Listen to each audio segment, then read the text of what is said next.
If you want to play Thermite at a higher level, you need to stop thinking of him as just the guy who opens up one wall, because that's how most players use him in rank. They open a single wall, call it a day, and wonder why the fuck they lost a round. And speaking from experience, I've hit champion multiple times, and most players aren't even using Thermite anywhere to his full potential. His real value goes way beyond just opening one single wall. So stick around if you want to learn the key concepts and techniques pros use to get the most out of Thermite.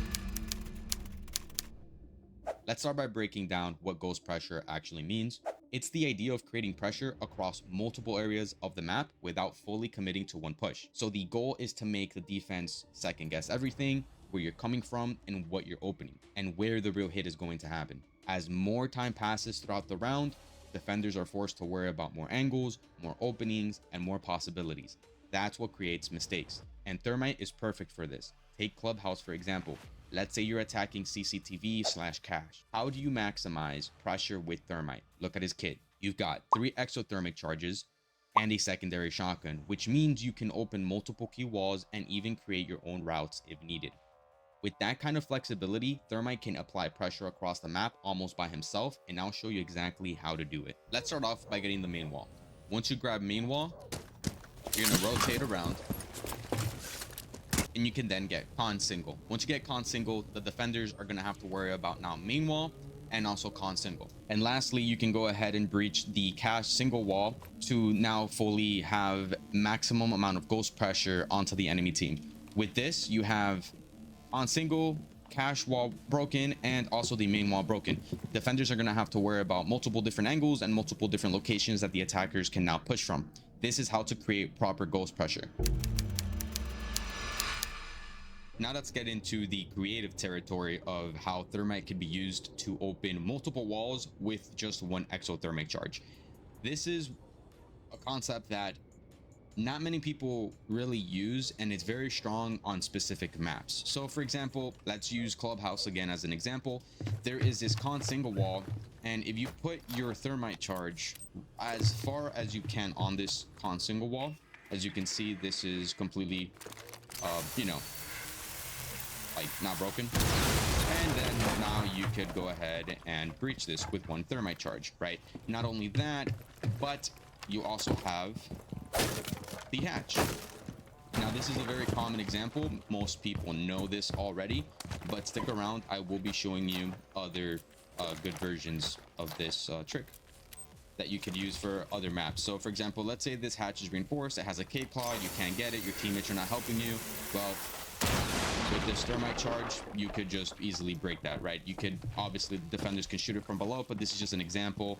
If worse comes to worse and you don't have someone to help you with the Cade on the hatch, you can do this. Okay, let's take a look into the map Fortress. This is one of the newer maps, and if you have not seen Pro League or don't watch Pro League, here's a really cool trick that you can use Thermite to breach this wall here.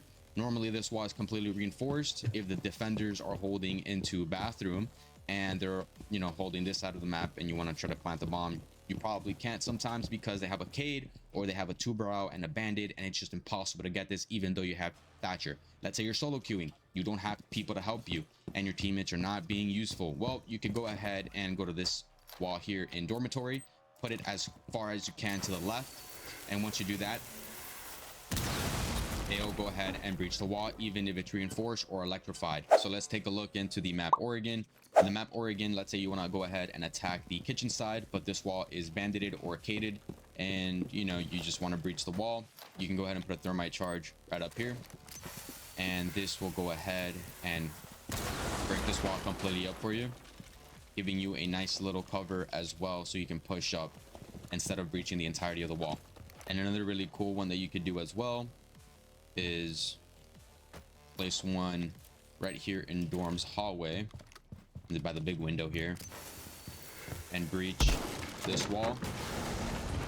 That will also breach this wall, but it obviously bugged out, but as you can see, it blew a big fucking chunk out of the wall there.